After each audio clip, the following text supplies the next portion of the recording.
stock ថ្មីបងណាចូលជាប្រចាំជួបងបងតែម្ដងហើយបងនៅតែបន្តឆាតសួរថាមានគ្រឿងអលង្ការចាស់ចាស់បាក់បែកអាចយកមកផ្លាស់ប្ដូរម៉ូដថ្មីបានដែរឬអត់បងណាបដូរបានបងណាមានខ្លះអាចថែមចន្លោះ$5 $7 $8 10ទៅ$12តាមទឹកនេះជាក់ស្ដែងហើយសម្រាប់ស្វារ៉េម៉ូដថ្មីនេះបងណាទងន់ខ្នាតតែមួយដំឡឹងតែប៉ុណ្ណោះបងហើយគឺធំល្អម៉ូដថ្មីញាក់ជួបងតែម្ដងហើយកងដៃមេអំបៅបងណាចេញវគ្គមុន1ដំឡឹង2 1ដំឡឹង4បងណាឥឡូវជំរាបជូបងថាខ្នាត1ដំឡឹងតែប៉ុណ្ណោះសំខាន់នៅក្រៅ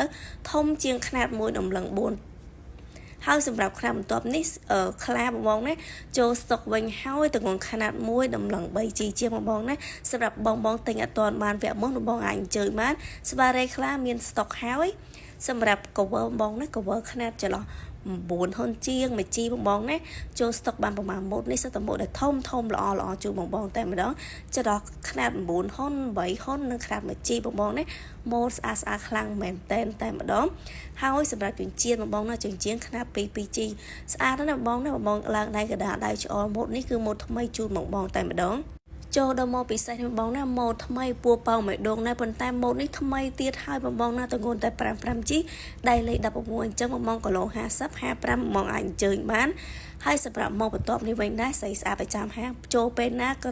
ត្រូវតែមានគឺដែលជាដែលម៉ូដដែលគឺជាម៉ូដដែលលក់ដាច់បងណាដៃលេខ16ដូចគ្នាបងណាចេញជាគូជូនបងឲ្យពាក់សងខាងគឺអែមខ្លាំងតែម្ដងសម្រាប់ខ្នាតនេះខ្នាតដៃលេខ17ហើយខ្នាតបន្ទាប់នេះក៏ដៃលេខ17ដូចគ្នាបងណា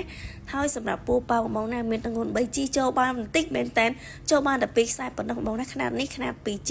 ស្អាតខ្លាំងហើយបងណាដៃលេខ16អញ្ចឹងបងគីឡូ50 55បងអាចអញ្ជើញបានខ្សែករ៉ូយ៉ាលនេះទងន់ខ្នាត 5G បងណាស្អាតខ្លាំងមែនតែម្ដងពូប៉ៅនេះទងន់តាម 8G ទេបងអាចបន្ថែមបន្តោង 2G ទៅមួយឈុតយើងអស់តែខ្នាតមួយដំឡឹងតែប៉ុណ្ណោះស្វារ៉េទងន់ 5G បងណាសម្រាប់បងដែលស្រឡាញ់ពេញចិត្តបងអាចអញ្ជើញនៅទីតាំងហាងបានជាងខ្នាត 1G ហើយនឹងមានម៉ូដផ្សេងបន្ថែមទៀតនៅក្នុងហាងបងណាបងស្រឡាញ់ពេញចិត្ត